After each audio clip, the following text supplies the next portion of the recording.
Hello everyone and welcome to the very first episode of the Squeeze with M&G. My name is Rafael Macias and I am a citrus grower and nurseryman here in California's Central Valley, and I'm very excited to finally start this podcast. The idea behind the podcast is simple. It's to talk about citrus and everything that encompasses it, from farming it, the nursery production of it, redevelopment, industry trends, pest management, and so forth. And I'm going to be bringing on growers and industry professionals like the gentleman I have here with me today to discuss, more about their insights and experiences about our industry. That does mean that most of these conversations are going to revolve around California citrus, and more specifically about citrus here in the Central Valley. However, from time to time, I am going to have some international guests on the show as well, such as, which means that we will be having some episodes in Spanish and Portuguese, which I'm pretty excited about, because one of my goals with this podcast is not only to discuss citrus at a local level, but to bring some international insight to this show as well. I also wanted to emphasize that I do not pretend to know everything, which is one of the biggest reasons as to why I wanted to start this show. I want to learn more, I want to ask questions, and I want to bring meaningful insight to our industry through this show. With that being said, whether if you're a lifelong citrus grower or someone who's just starting to gain interest in it, I hope there's something we can all take away from these conversations. For today's episode, I have a very special guest with me. His name is Alex Del Rio. He is a pest control advisor here in the Central Valley who works closely with an abundance of citrus growers. And today we're going to be discussing one of the more significant pests in our industry, which is California red scale. We're going to talk about what it is, why it matters, and how growers should go about managing it in their orchards. With all that being said, Alex, thank you so much for being here with me today. As I pour some of this tea that'll hopefully get us flowing like the Frank Kern Canal here, please tell us a little bit about yourself, about how you got involved in citrus and how you became Alex the PCA. Thank you, Rafael, for having me here. First most, I basically lived all my life next to an orchard, a citrus, in the valley here, in the Central Valley, and it's just a wonderful to be next to trees and be able to walk those rows as a little kid. And now that I can be in it as my career, it's just a pleasure to be inside this industry. Right. So and then I went to school, Fresno State, got my bachelor's degree in plant science, got my PCA license. I've been a PCA now for 15 years, and I love it. This industry is wonderful, great people, and I think the farming community is so welcoming here. Wherever you go, you can always relate to everybody, and people are easy to talk to. So that's why I like this industry. That you have a lot of networking here. Right, it's relationships, right? Relationships, Yeah. yes, yeah. Yeah. And for those that don't know this, Alex and I, despite us having despite there being an age gap between us, we pretty much went to the same schools. Yeah. I copied you. Yeah, we went to Yeah. the same school here in town, the same community college, Right. same university. Yeah. Yeah. So so it's always a pleasure to work with people like you. No, thank you. So anyway, thank you for telling us a little bit about yourself. Before we talk about what California red scale even is, why is it so significant to our industry? Why do growers talk about it? Why do packers address it almost in a passive-aggressive way? What is all this buzz about? Well, California red scale, it's a small little oval circle-like insect pest, and it's about 2.5 millimeters big in diameter. Uh, it it becomes an economic pest for the growers because and once these fruit, like you said, the pest will attack the fruit. So once it goes to the packing house, it's going to get degraded or potentially not even get packed, just because it's a cosmetic for the packing house and for the consumers. That's why it's very important, this pest, because it's definitely going to degrade your fruit in the house. So we want to be very upfront in me as a pest control advisor, I work closely with my growers to make sure we keep this pest out of the field. Right, keep it at bay. Yeah. A little bit about the pests. Like I Yeah, so said, for someone who's newer to citrus, I'm gonna advocate for the guys yeah. that don't know Okay, anything yeah. about citrus, but for someone who's newer to citrus, what exactly is it? I know you described it as being it's a small round pest. Yep. It's very thin, might we add, so it kind of latches onto the fruit. Correct. And when that fruit's picked, it's it's washed, it's packed. It doesn't really come off with a wash, so it appears as these specks on fruit Correct, yeah. once it's on the grocery shelf. Maybe we can get by with marketing that domestically, but at least for exporting, it's something that's very much frowned upon. So Correct, yep. it does to kind of reaffirm what you said. It does affect growers economically. It lowers their pack out, lowers their potential return per bin or return per acre. But what exactly is it? Is it can you tell us a little bit about its life cycle, when the pressure's the highest, Yep. and whatnot? Yeah. So this pest, there's females, which is the specs that we're talking about, and they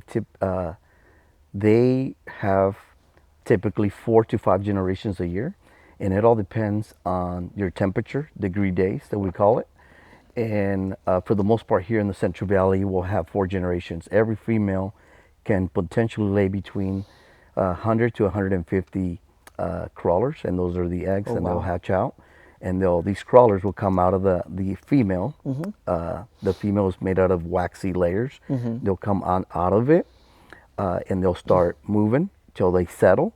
Once they settle, they'll start their life cycle of having that waxy coating. We call it white caps. Okay. And then eventually become an adult. And and in between that, between 100 to 150, potentially half of those could be males. Those males actually will fly, and the only thing that they do, and they only live short-lived. These males particularly only live for about 8 hours. So their whole reproductive cycle is to come out and go find a female to reproduce. So that's the male, and the female's the waxy, like we said. The crawlers, once they come out of the female, they'll walk around. They'll settle on the bark, on the twigs, on the leaves, and also in the fruit. So that's a high number of these can also impact the tree health. It's gonna potentially, we can lose leaves. In a very high number, it can even kill a tree. Oh, wow. So we have to be, those circumstances are going to be rare because we're typically going to be out there to make sure that doesn't happen. And that's the whole idea. Us as PCAs, we work closely with the growers to see what are we going to do to keep this pest out of out of those situations. Right. So it sounds like it's the males that really can spread this, can create more scale pressure within an orchard, right? Because those are the ones that are mobile, if you will. They're mobile to go reproduce.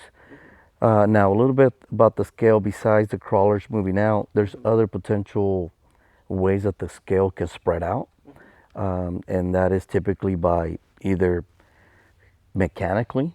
You have a prune mechanical hedger toppers. They can move some of those leaf debris and branches from maybe potentially one side of the field to another, or from one block to another. There's also birds. Birds the crawlers can attach to the legs, and then they'll move them off site. The wind can carry these little crawler specks from one side to another. So those are some of the ways that the red scale can get spread out. Right. Yeah. Wow. So that's why it's common sometimes when a grower has a neighbor that doesn't spray for scale, has heavy scale pressure, eventually it could end up at his orchard, right? Correct. That is, yes. Yeah. Eventually, I've yeah. heard I have a grower, a client way out on the west side in the middle of nowhere. No one plants citrus around him, and he doesn't spray for scale at all. And that's probably due to what you're telling us here, because there isn't really a way for it to be introduced to his orchard, for the most part at least. For the most part, yeah. Typically, orchards that are more isolated like that, you have a higher potential of not getting red scale. Like I said, crawlers are not going to move far away unless mechanically is moving out by a mechanical way or a bird. Um, so those are not, even a bird's not going to move that many around, only a few. So that's why those isolated areas or citrus groves are going to be a higher chance of not having that population there. Right. So then,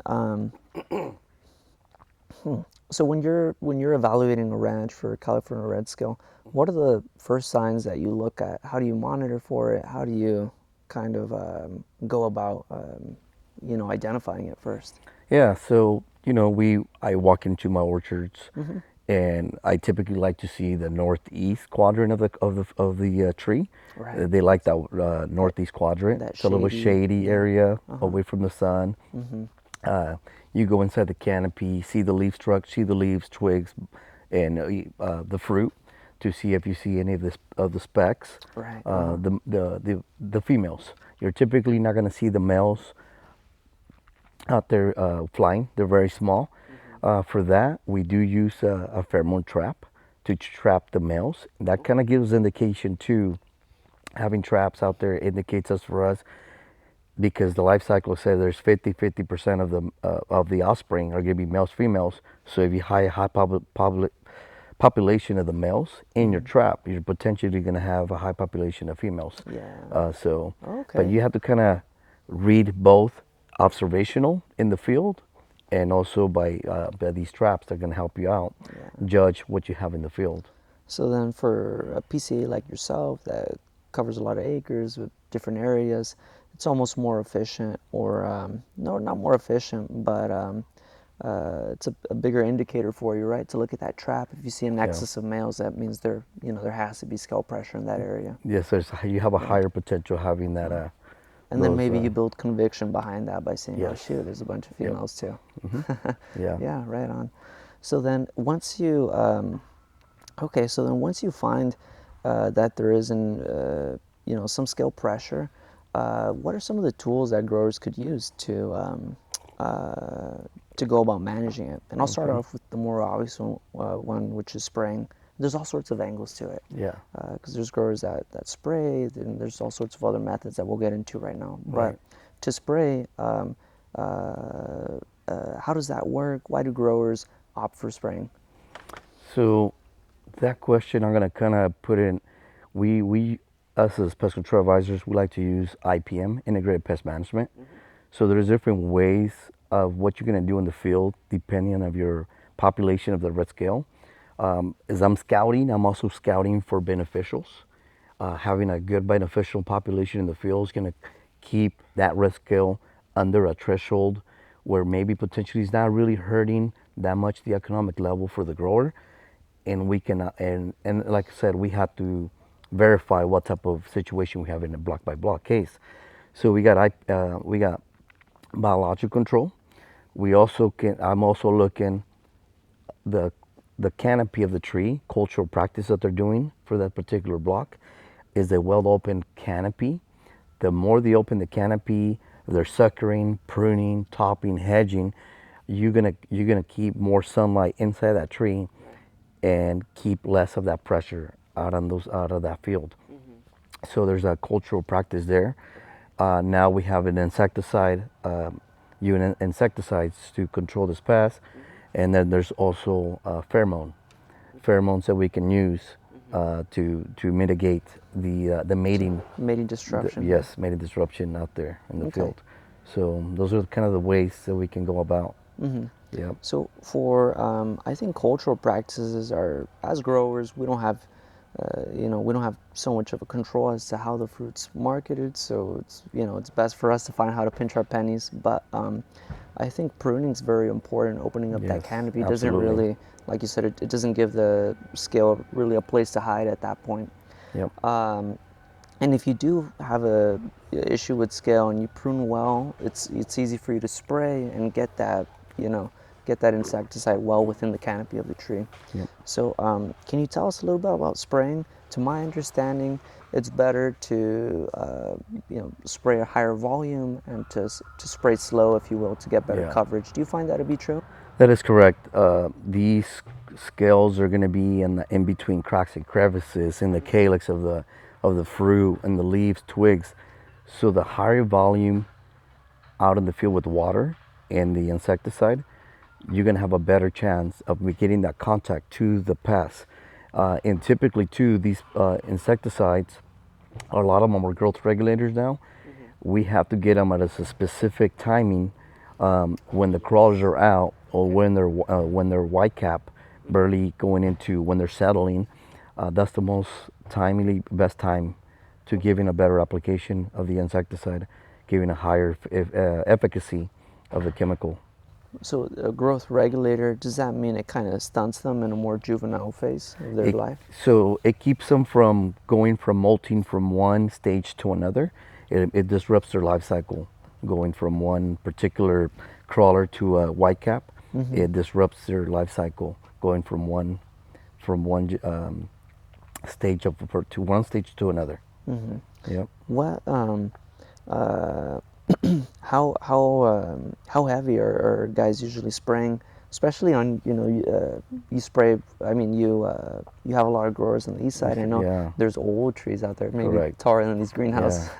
So are those guys going 500 plus gallons per acre in terms of spraying volume? Yeah, I got growers who typically want to be 750 gallons to 1,000.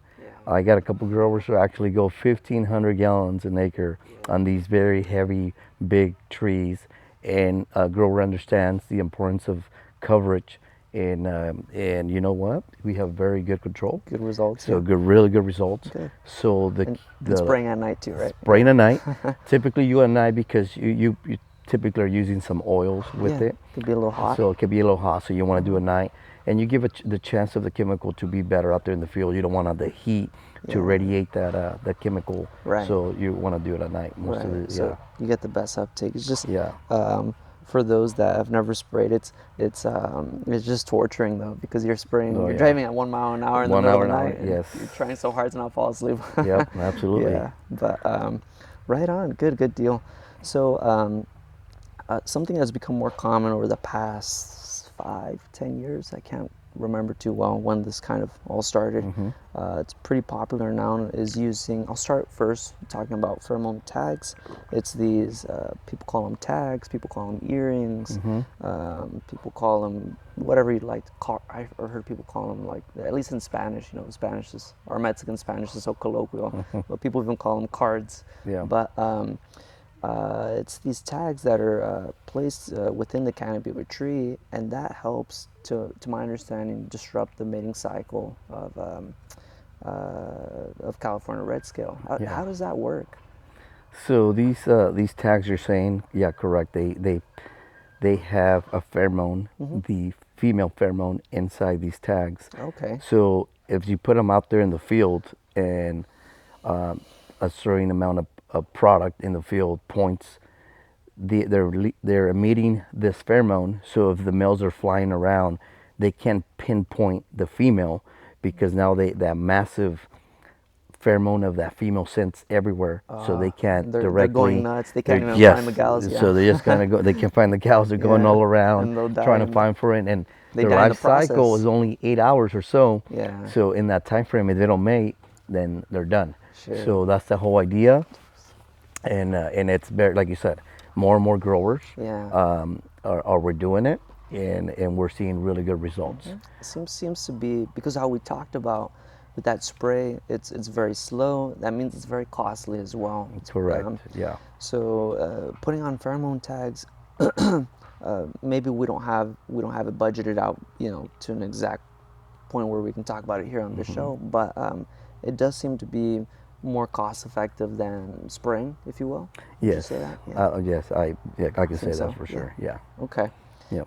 If we do have heavy scale pressure, maybe it's best to prune well, do a year or two of spraying, and then transition into tags. Because if you have very heavy scale pressure, do you think those tags get it from the start, or is it something that you have to do repetitively year after year, to the point where it becomes more of a preventative sort of tactic against red scale? Yeah, I think you hit that really right.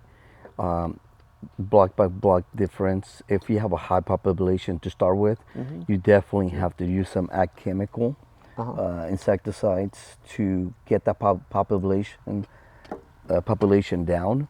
Once you have it under a better situation, you come in with that pheromone, and you want to almost kind of keep it on that pheromone year after year, just so you can keep that population very at a low incidence Yeah. out in the field. Okay. So we You might can't. be able to get away, and I done it, where you can go away from that pheromone for a year, as long as you know and you monitor your fields very closely. That can happen, and if you have biological control in there, then those are good scenarios where you can back off, and maybe for a year, potentially two. Yeah. So that is a very good. Those that can be done. Okay. Yeah. Good deal. Yep. There's strategy to it as well, right? I remember when that whole deal started, I was very green to it, and I thought it was something quick where you place it on that outer wall, something where I want my neighbor to see that I'm doing the Yeah. right thing, you know. But it turns out that needs to be well within the canopy, right? Where scale tends to hide. Yeah, you typically are going to put an arm length into the canopy away from the sun. You want to go in 5-7 feet height Yeah. and Okay. arm's length. The northeast quadrant is probably the Right. best for that reason. And there's strategy behind it too, right? Yes. There's Yeah. there's certain patterns. It all Patterns. depends on what Tree on our density. planning dimensions. Okay. Correct. Yep. Good. But that's all. The manufacturers are really good at giving you the plan form of what to Right. do, how to lay them out, how to set them out in the field. Yeah. So yep. PCA, they'll make you this cool chart. Yeah. Yeah, PC will give you a good chart for it too. Yeah, good Yeah. deal. Right on. So, something more recent is in regards to pheromone, these sort of like these aerosol type of dispensers, they're like a puffer, right? Correct, They're on yeah. these like conduit stakes, if you will, set up pretty high. And these, in theory, to my understanding, they kind of emit that same pheromone at a certain time of the day, so many times during the day, during the year. Yep. Can you tell us a little bit about those? Do you have some experience working with those? Yeah. What's the right word? We can just call them puffers, I right? mean, that's kind of what the industry's calling them, the puffers, right? puffers, The okay. aerosol dispensers. puffers, yeah, Yep, and they dispensers. basically are doing. We got less per acre Okay. through their testing. They figured out that they can do less points because they're just aerosoling the pheromone out and it's getting dispersed throughout the orchard. And so kind of those are working. They're working. Can I say which one's better than others? I think not quite yet. Right. It probably takes some time, and we're Yeah. kind of still figuring that out. But there's a need, and also a good tool for the grower too, just because typically in those situations the grower is completely I know. you don't You're you passive don't about it. Yep, Yeah. you don't have to worry about putting them out. The company does them for you, so you can be hands-free, do something else. You don't have to tie up people for that. Okay. So, Yeah. Especially for guys that don't run the biggest outfit. You don't have a lot of overhead. It's a little bit easier than having an in-house crew or outsourcing a crew to come in and put on those pheromone tags. Yeah. Good. Yep. Good deal. Yeah. So let's see here. And what are some common mistakes that growers make when they're trying to manage red scale? We talked about how coverage needs to be right on the money. Yes. It can't be poor coverage. Yep. What other mistakes have you noticed when people try to I manage that pest? And like I said, on these specific insecticides, if you're going to do an insecticide, going at the wrong timing. Timing's everything for yeah. red scale on the applications and what particular material you're using. Right. Are you using a growth regulator? Are you using a contact? Are you using a systemic product? So there's different ways and when are you going to treat for it for that particular chemical or class of chemical. So you have to be very careful when you go out with that material. Yeah. So you have to know exactly when to go, and that's where us as PCAs, we have to make sure we talk to our growers so we can make sure. And these chemicals are not cheap, so we have to make sure we get it right at the right timing. and the volume water Yep. volume The that's application, going yeah. out there, the application. Yeah. Some systemics could work at a lower population, and that doesn't require the high volume of water. Right. You're looking at 200 gallons, maybe 100. Okay. Kind of depends on the trees. Mm-hmm. So and also the mistakes of cultural practice too. Yeah. Not pruning in a Right. yearly base. Uh-huh. That you're leaving so much wood inside the suckers, Yeah. and that could be a problem if we're doing chemical spraying. You might not be able to penetrate inside and get a thorough coverage of Right. inside and hit that canopy and kill that insect. So those are some examples of some of the things that we can Yeah. get better at Even and to help out the even industry. I believe those shiners aren't too good in there as Shiners, well, right? yeah, the shiners typically Yeah. yep, They're a vehicle for spreading this. yeah, Mm-hmm. yeah. Oh, okay. Good deal.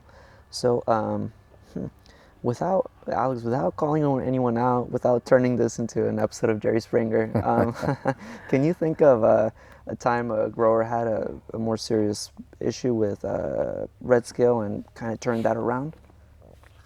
Have you seen Yeah, it? I seen it, and those situations, and I seen a few where, and I kind of talked about this, the cultural practice of the pruning and suckering of the trees, Mm-hmm. where they just year I think they left it for 2 years without any suckering and pruning, where the inside of the canopy was just almost like a jungle, as you Right. might call it, Yeah. and it didn't matter what we did, we were not getting inside that canopy. Yeah. So the population just keep growing and growing till we were able to convince and get that pruning done correctly.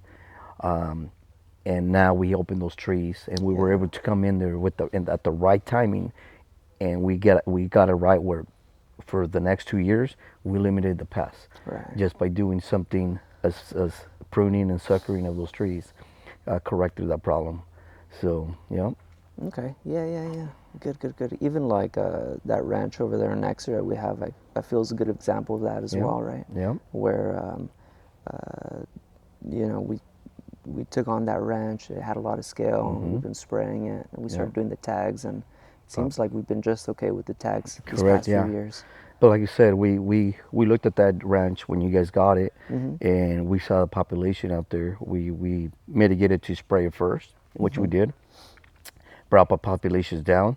Then we talked about it. We were to go in there with tags, and we keep those populations down where it's working out for us. So, Yeah. and I think that right there, us communicating one another, me as a PCA, Right. as you as a Yeah. grower, It's another mistake, right? Yeah. kind of what we want to know, what we Yeah. want to do as a team, because we're a team. Yes. And what we want to, what's the outcome they want to do, what kind of budget we're looking at, with certain things, what can we do, what's going on in the field, what do we want, is this fruit that's going to go export, you talked about Right. that, fruit that's going to be more local, maybe can have a little bit more, A little more leeway. Yeah. I mean, a little, yeah, leeway. So it kind of depends on the in a block by block and grower, Right. what they need and what they want out in their field. Yeah.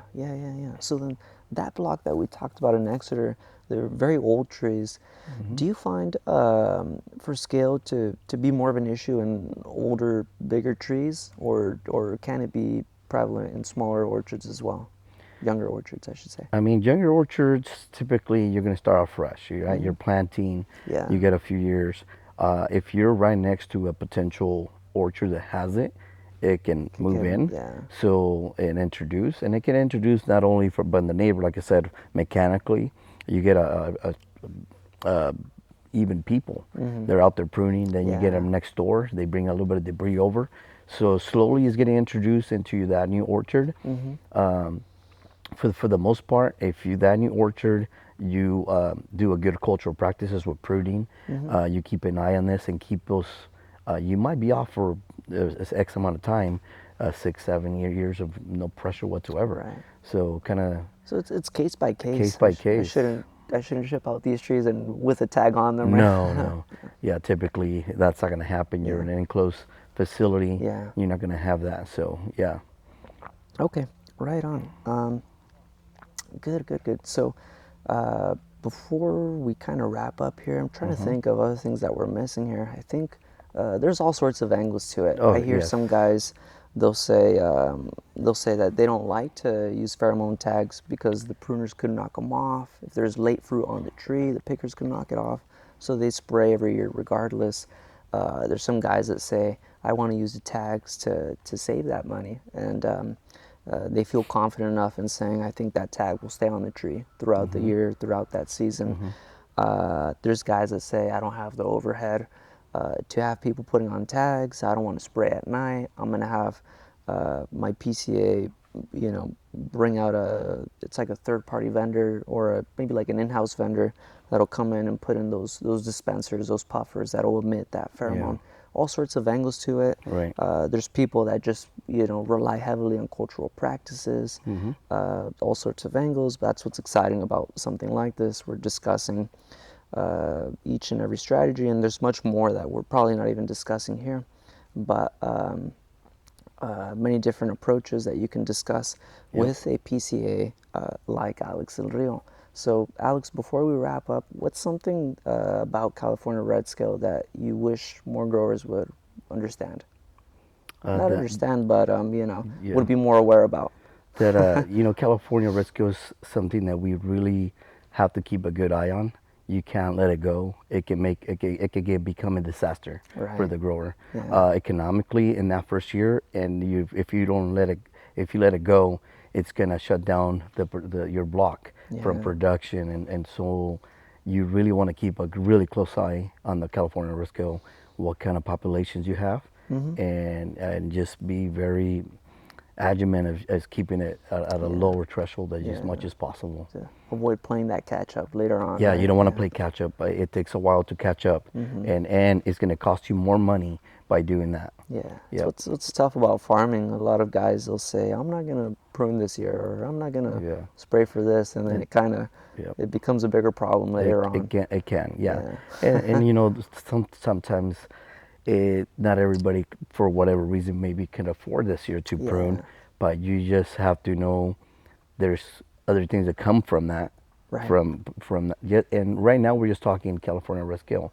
There's other problems that comes by not doing the good cultural practices. Other pests are going to get introduced into that field. So I think the cultural practices, I'm big on that, and that we have the grower has good cultural practices, you're going to be probably better off in the long run with the different pests. Good deal. Yeah. Alrighty, Alex. Thank you so much for joining me on this episode.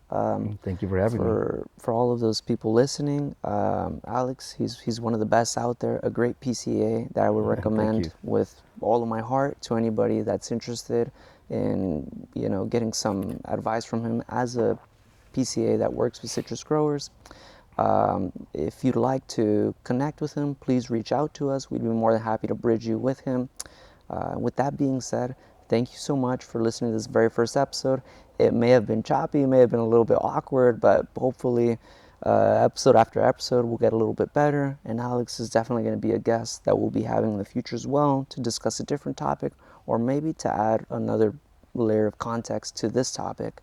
With all that being said, thank you so much for listening. And in 2 more weeks, we'll have another episode with a special gal. Thank you all so much. Have a great day.